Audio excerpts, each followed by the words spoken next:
Hello à tous, je suis super contente de vous retrouver dans cette nouvelle vidéo.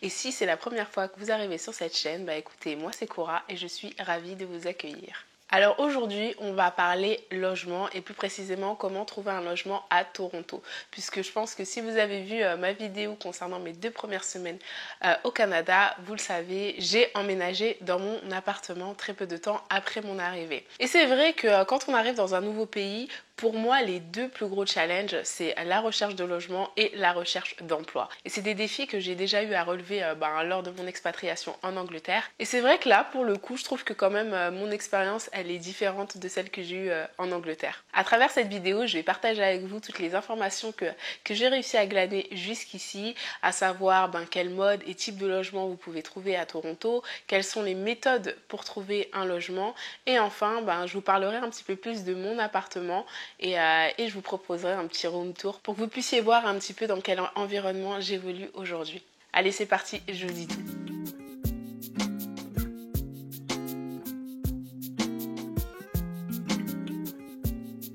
Pour commencer, on va parler un petit peu des modes et des types de logements qu'on peut trouver à Toronto. Et ce que j'entends par mode, c'est vrai que là je suis plus sur du logement sur le long terme et non pas quelque chose de temporaire comme du Airbnb ou de l'hôtel.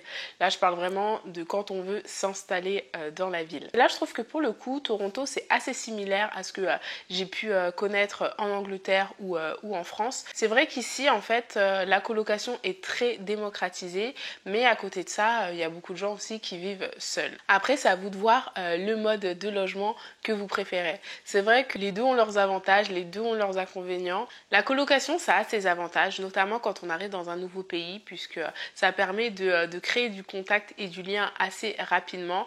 Et puis, d'un point de vue aussi économique, ça a beaucoup d'avantages dans la mesure où la plupart du temps, ce sont des biens déjà meublés. Il peut arriver de tomber sur des offres où les chambres ne sont pas meublées, mais ça reste relativement rare. Et le reste de la maison est déjà équipé, donc souvent il y a déjà des casseroles, il y a déjà tout le minimum pour pouvoir commencer et n'avoir qu'à poser ses valises. Malgré tous les avantages qu'on peut trouver en colocation, on va pas se mentir, la colocation, faut tomber sur de bonnes personnes parce que sinon ça peut très vite devenir un cauchemar. Je vais être honnête avec vous, moi c'est vrai que dans ma recherche j'ai complètement banni tout ce qui était colocation. J'en ai fait quand j'étais en Angleterre. C'est vrai que j'ai eu des très bonnes expériences comme de très mauvaises et j'ai aussi eu la chance de pouvoir vivre seule à Birmingham et ça a été une super expérience que j'avais hâte justement de pouvoir renouveler. Donc voilà pour la partie un petit peu mode de logement. Ensuite, on va parler des types de logement. Pour moi, de ce que j'ai vu jusqu'ici, il y a 4 catégories de logements à Toronto. Je vais commencer avec celle qui pour moi est la plus caractéristique de Toronto et je pense du Canada en général. Ce sont les appartements basement. Alors comme leur nom l'indique, puisqu'en anglais basement ça veut dire sous-sol, ce sont tous les appartements qui se situent en dessous de maisons.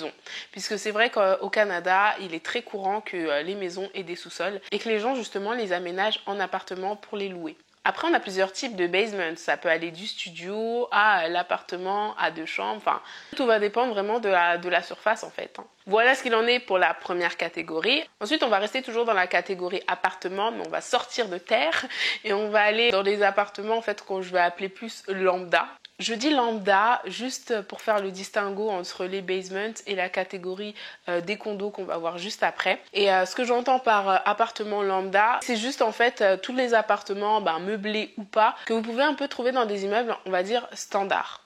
Je vais tout de suite passer en fait à la catégorie suivante, comme ça vous permettra un petit peu de mieux comprendre le distinguo que je fais. Les appartements en condo, condo qui est le diminutif de condominium. Et là, en l'occurrence, ce qui pour moi va faire la distinction entre un appartement et un appartement en condo, ça va vraiment être tous les aménagements que l'immeuble va proposer en fait à ses habitants. Parce que c'est vrai qu'en général, lorsqu'on vit dans un appartement, que ce soit en France ou en Angleterre, les seuls espaces qu'on va réellement avoir en commun avec les autres habitants de l'immeuble, ça va être l'espace des boîtes aux lettres, le vide ordures, et souvent ça s'arrête là.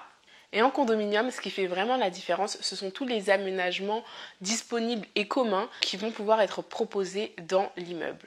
Par exemple, quelque chose de commun à tous les condos, et d'ailleurs vous m'arrêtez si je me trompe, mais je pense que c'est la base dans un condo, ce sont les lobbies. C'est l'espace d'accueil de l'immeuble, l'espace un petit peu de réception où il y a toujours un agent. Déjà, autant vous dire que niveau sécurité, je trouve ça top, mais en plus de ça, ça a un autre aspect un peu plus pratique, étant donné que la plupart du temps, ils font aussi service de réception de vos colis. Après, le type d'aménagement que vous pouvez trouver varie vraiment d'un condo à un autre, mais généralement, vous allez trouver salle de sport, piscine, hammam.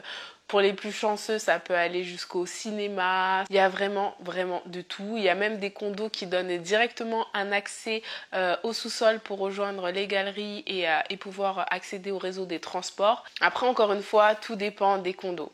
Donc je ne peux pas vous donner une liste complètement exhaustive de tout ce que vous pouvez trouver dans un condo. En fait, l'idée, c'est de se dire que on n'a pas seulement accès à son appartement, on a aussi accès à d'autres aménagements que propose l'immeuble et qui pour la plupart sont compris en fait dans le prix du loyer. Enfin, la dernière catégorie de type de logement que vous pouvez trouver à Toronto que j'ai pu recenser, ça va être tout simplement les maisons. Après, c'est vrai que je n'en ai pas visité, que je ne pourrais pas vous dire, mais voilà, comme on va dire dans tout pays, vous pouvez aussi vous loger dans des maisons. Maintenant que je vous en ai dit plus sur les modes et types de logement à Toronto, on va passer aux méthodes pour trouver un logement. Là encore, pour moi, j'en ai identifié 3. La première catégorie, elle va regrouper tous les sites internet de recherche de logement. Le plus connu étant Kijiji. Kijiji qui n'est autre que l'équivalent du Bon Coin pour la France ou de Gumtree pour l'Angleterre pour tous ceux qui connaissent. Et c'est vrai que dessus, on va trouver beaucoup d'annonces pour tout type de logement. Et la plupart du temps, sur Kijiji, les annonces sont directement mises par les propriétaires, qu'on appelle dans le milieu anglophone les landlords. Ce qui peut un petit peu faciliter les démarches puisque ça peut aller relativement vite. Moi personnellement, ce que j'ai fait, c'est que j'ai commencé à regarder les offres sur Kijiji, on va dire à peu près 3 mois avant d'arriver au Canada. 3 mois, ça peut faire beaucoup. Ne vous inquiétez pas, j'étais totalement consciente du fait que même si je trouvais l'opportunité de fou, elle ne m'attendrait pas jusqu'à ce que j'arrive à Toronto. Mais en fait, ces 3 mois, ça m'a permis déjà de voir quel type de biens étaient disponibles sur le marché. Ça m'a permis également de faire une idée concrète au niveau du budget parce qu'il faut savoir que Toronto est l'une des villes les plus chères du Canada. Je pense que c'est la deuxième ville la plus chère après Vancouver. Je me trompe peut-être, mais en tout cas, sachez que les loyers, par exemple, en comparaison avec Montréal, c'est beaucoup plus cher. Mais en plus de ça, ça m'a aussi permis de savoir très exactement quel type de document il était requis pour pouvoir déposer un dossier. Et ça, c'est pas quelque chose qui est à prendre à la légère parce que moi, c'est ce qui m'a le plus stressée. Étant donné que je savais que je voulais habiter seule et que je n'avais pas encore de travail, que je n'avais pas encore de credit score, je voulais voir si les biens qui me plaisaient, même si j'étais prête à mettre le budget pour, n'allaient pas me passer sous le nez. Tout simplement parce que je n'avais pas les pièces nécessaires pour pouvoir déposer mon dossier. Je ne vais pas vous mentir, 98% des offres qui me plaisaient, je n'étais pas éligible. Il y avait plein de papiers qui en soi sont totalement légitimes puisque ce sont les mêmes papiers que j'avais eu à fournir moi-même quand j'ai pris mon appartement en Angleterre sans avoir à fournir de credit score. Mais pour le coup ici, je n'avais pas encore de travail et j'ai commencé à sentir que ça allait être assez compliqué. Mais encore une fois, comme je me suis pris à l'avance, je me suis dit que j'avais le temps d'affiner un petit peu ma stratégie pour trouver un moyen de vivre dans quelque chose qui allait me convenir. Ensuite, on va passer à la deuxième catégorie des méthodes pour trouver un logement à Toronto, qui n'est autre que les agents immobiliers. C'est vrai qu'en France et en Angleterre, on passe souvent par des agences immobilières où on va devoir payer des frais d'agence et tout ce qui s'ensuit. Mais en fait, ici à Toronto, et je pense que c'est la même chose au Canada, mais pour l'instant, je vais me focaliser sur Toronto parce que le reste, je ne connais pas. On peut passer par des agents immobiliers. Et là, en fait, on n'a rien à débourser. C'est gratuit. Oui, c'est gratuit. En fait, c'est gratuit, oui et non. C'est-à-dire que l'agent immobilier, il faut bien qu'il mange quand même. Mais ce n'est pas le locataire qui le paye, c'est le propriétaire. Ce qui, somme toute, est plus logique. Enfin, moi, personnellement, je trouve ça plus logique et plus équitable. Je vous dis ça, non pas que je sois pingre, pas du tout, mais c'est vrai, on va pas se mentir, quand on cherche un logement, il y a beaucoup de frais associés, que ce soit l'équipement du futur logement, le déménagement, les chèques de caution, enfin, il y a tout plein de dépenses qui entourent tout ça, et c'est vrai que quand on n'a pas à payer des frais pour avoir trouvé son futur logement, ça fait du bien. Tout ça pour dire que voilà, les agents immobiliers, ils sont là pour vous aider dans vos démarches de recherche. Ils vous proposent des biens à visiter. Et c'est vrai qu'ici, en fait, il est courant de faire appel à un agent immobilier, non pas lorsqu'on veut acheter un bien, mais aussi quand on veut en louer. Après, je préfère vous le dire parce que moi, c'est vrai que j'en ai contacté 2 ou 3. Les agents immobiliers, en général, s'occupent d'appartements de standing. Ce que j'entends par là, c'est un peu plus tout ce qui est condominium et biens un peu plus chers. En fait, pour grossir le trait, si vous cherchez par exemple un appartement en colocation ou en basement, allez sur Kijiji. Si vous cherchez un condo avec vue sur le lac, allez voir un agent immobilier, mais vraiment. Voilà ce qu'il en est un petit peu pour les agents immobiliers et les sites internet. Bon, j'avoue, les sites internet, je vous en ai donné qu'un qui est Kijiji. Il y a aussi Craigslist. Et si toutefois vous vouliez plus d'informations sur les agents immobiliers et les différents sites internet pour trouver un logement à Toronto, je vous recommande vivement d'aller voir la vidéo de Théo Belnou. D'ailleurs, je la mets juste là. Je le fais bien. Et dans la barre d'infos. Et sa vidéo, elle est juste super. En plus, il l'a faite en collaboration avec un agent immobilier. D'ailleurs, je l'avais contacté. Mais apparemment, j'avais pas le budget. Enfin bref, tout ça pour dire que sa vidéo, elle est super. En plus, ça vous donne des informations sur le prix du marché actuellement à Toronto. Donc, je vous la recommande à 1000%. C'est une mine d'informations. Bon, je vous ai parlé des agents immobiliers, des sites internet. Pour autant, ce n'est pas avec ces 2 méthodes que j'ai trouvé mon appartement. Et ceci m'emmène à passer à la 3e et dernière méthode. Alors certains diront que j'ai eu de la chance. Moi, je dirais juste que rien n'arrive par hasard.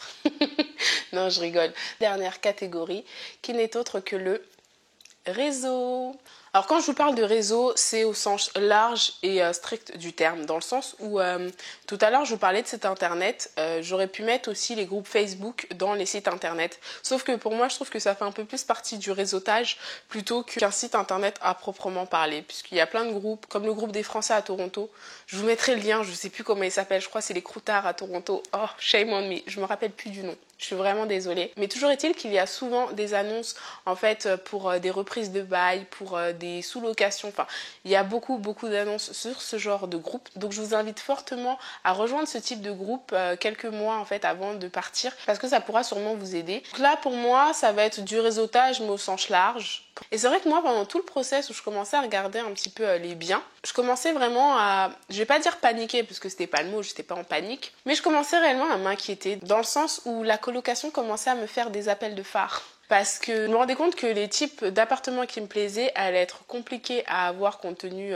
de mon statut de nouvel arrivant. Et comme je vous le disais dans mes vidéos précédentes, moi j'ai de la famille qui vit à Toronto. Pendant tout ce process, j'ai changé pas mal avec eux pour avoir leur ressenti, pour avoir leur retour d'expérience. Et c'est vrai que mon cousin me disait... Essaye la colocation dans un premier temps parce que ça te permettra le temps d'avoir un travail, de rassembler en fait les pièces à fournir et ça te permettra de prendre ton temps. Ce qui somme toute est vrai, mais c'est vrai que moi dans ma tête, me refaire à l'idée d'aller en colocation, c'était genre juste non, je peux pas. Mais bon, je commençais doucement à envisager l'idée, pas à m'y faire, à envisager l'idée. Et puis c'est vrai qu'un jour, au détour d'une conversation, j'ai changé sur ce sujet avec ma cousine et je lui disais, bon là je suis en train de chercher, mais c'est vrai que ce qui me plaît, soit c'est trop cher, ou soit quand c'est dans mon budget, les documents je ne les ai pas, et je lui disais, je commence un petit peu à perdre espoir. Et au fil de cette discussion, on échange, ma cousine me fait part du fait qu'elle aussi, elle est en plein dans le processus de recherche d'un futur logement. Elle me dit qu'il faut pas que je perde espoir.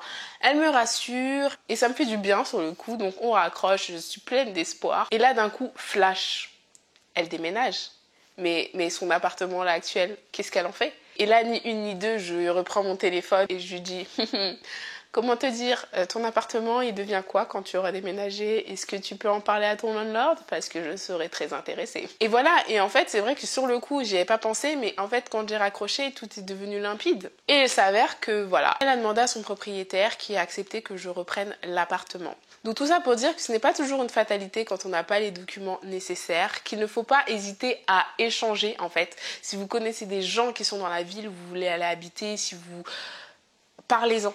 parlez-en, déposez des annonces sur les groupes Facebook et autres parce qu'une situation, elle peut se décanter comme ça grâce au bouche à oreille, d'autant plus à Toronto où il y a une pénurie de logements. À savoir qu'à Toronto, d'une année à l'autre, si vous libérez un appartement, le propriétaire ne va pas se gêner pour augmenter les prix. C'est-à-dire que là, en 2019, si vous regardez le prix d'un loyer, soyez sûr que le même bien à la location l'année d'après aura augmenté d'au moins 200$. Et donc moi, ça a été vraiment un avantage parce qu'en fait, on a pu continuer à faire courir le même bail, ce qui fait que moi, je n'ai pas eu d'augmentation sur le loyer. Et ça, c'est pas négligeable. Autant vous dire que c'est un poids qui a été enlevé de mes épaules. Savoir où j'allais habiter avant même d'avoir posé mes valises dans le pays, ça m'a fait du bien. Après, attention, gros warning, visitez avant de prendre un bien. Visiter. C'est-à-dire que moi, voilà, ma cousine vivait dedans, donc j'ai pu avoir des photos, des vidéos, et puis même, il y a la confiance, c'est ma cousine. Mais si vous êtes à distance, ne prenez jamais de bien ou ne versez aucun acompte si vous n'avez pas vu le bien. Je vous conseille que ce soit ici, en France ou en Angleterre. Ne faites jamais ça, parce que d'une, vous pouvez vous faire arnaquer. De deux, les photos peuvent être mensongères. Et on ne sait jamais. Et puis même, faut voir aussi l'environnement. C'est pas le tout, l'appartement en lui-même. Faut voir le cadre. Il y a plein de choses à prendre en compte. Donc soyez vigilants sur ce plan-là. Donc voilà pour moi les 3 méthodes que j'ai identifiées pour pouvoir trouver un logement à Toronto. Après, si vous en avez une 4e, une 5e, n'hésitez pas à me le dire parce que je suis curieuse, parce que ça pourra en intéresser d'autres. Moi, je vous ai seulement partagé les 3 que j'ai expérimentés. Donc ceci étant dit, je vais vous en dire un petit peu plus sur mon appartement. Donc moi j'habite dans un studio qui se trouve dans un condominium. D'où le fait que je pouvais vous parler un peu plus des différences. Et pour vous donner un exemple, moi dans mon condo, donc j'ai un lobby comme je vous le disais, puisque pour moi c'est la base dans un condo d'avoir un lobby. Qui en plus d'être sécurisant est très pratique. Pourquoi? Parce que tous mes colis sont réceptionnés, quelle que soit l'heure du jour et de la nuit. Et je peux aller les chercher à tout moment. J'ai ensuite une party room, qui est une salle que l'on peut louer à raison juste d'un chèque de caution. Mais en fait c'est une pièce, une grande pièce quand on veut faire des fêtes ou inviter des gens. Donc ça, c'est juste génial, d'autant plus que comme je vous le disais, j'habite dans un studio, donc l'espace est assez restreint. Mais le jour où j'aurai plein d'amis, voilà, j'aurai quand même une alternative pour pouvoir faire des fêtes ou organiser des petits événements. Donc ça, c'est plutôt cool. Ensuite, il y a la salle de sport. Donc ça, c'est génial. Bon, je m'y suis mise un petit peu, mais voilà, hein. On se donne du temps, elle et moi. Et enfin, une pièce qui pour moi n'aura pas d'utilité, vraiment pas. Une douche pour les animaux. Oui, parce que ici, comment vous dire, les immeubles sont très pet friendly, c'est-à-dire que les animaux sont les bienvenus. Je vous dis ça parce que moi j'ai très peur des chiens. Oui, je l'avoue. Vous allez vous dire, mais elle a peur de tout. Oui, j'ai peur des chiens et je l'assume totalement. Mais dans mon immeuble, j'ai l'impression que tous mes voisins ont un chien. Donc, si vous venez à Toronto et que vous voulez avoir un animal domestique, sachez que ça ne va sûrement pas poser de problème. Et pour revenir à mon studio, donc c'est un studio qui de base n'était pas meublé. Mais ma cousine m'a laissé quelques meubles en dépannage en attendant également de les vendre. D'ailleurs, je vous mettrai dans la vidéo ceux qui sont à vendre, comme ça si vous êtes intéressés, let me know. Et je vais pas m'en plaindre parce que pour l'instant ça m'a évité de grosses dépenses et ça me laisse le temps de meubler tranquillement mon intérieur. Bon, je vais pas en dire plus, je vous laisse avec les images du apartment tour et en attendant de vous retrouver dans une prochaine vidéo, je vous souhaite plein de bonnes choses, beaucoup de réussite et surtout n'oubliez pas, dream, plan, act and be patient. See you soon, bye bye. C'est parti, welcome in my house. Alors pour commencer, l'entrée. C'est vrai que moi j'aime particulièrement cette entrée. Pourquoi? Parce que je la trouve spacieuse. En plus, elle a l'avantage de ne pas donner directement sur la pièce à vivre.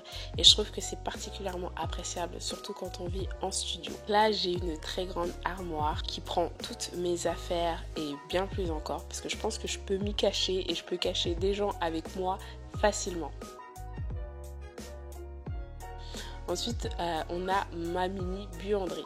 Il faut savoir un truc sur les condos à Toronto que j'ai pas précisé dans la vidéo, c'est que bien qu'ils ne soient pas meublés, ils sont très souvent équipés.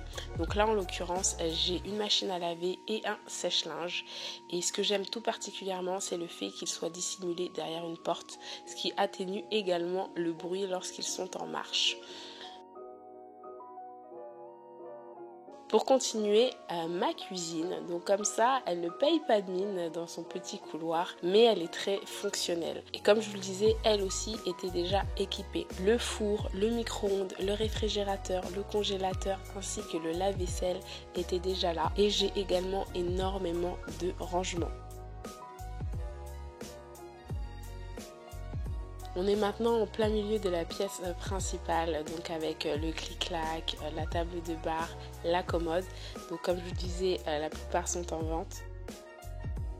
Et un balcon. Donc là, je suis super contente parce que c'est vrai que c'est toujours appréciable, notamment en été. Et l'avantage des balcons de cet immeuble, je ne sais pas si c'est la même chose dans tous les condos, mais en tout cas, ils sont équipés d'une moustiquaire. Donc qui dit moustiquaire dit pas trop d'insectes dans l'appartement, et ça, on aime.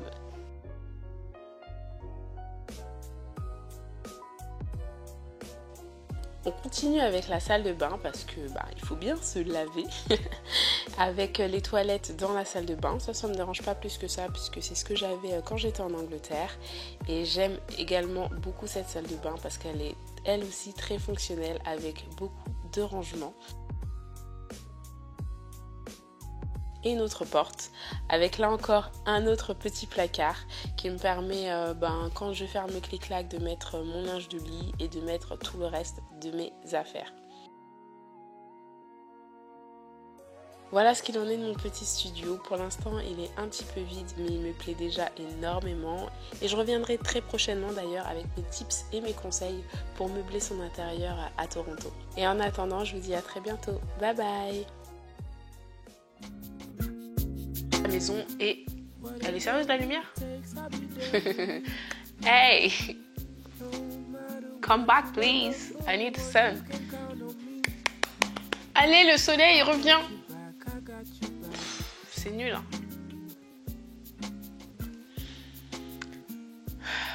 Bon, on va attendre que le soleil revienne. It's coming back. I love it. Thank you.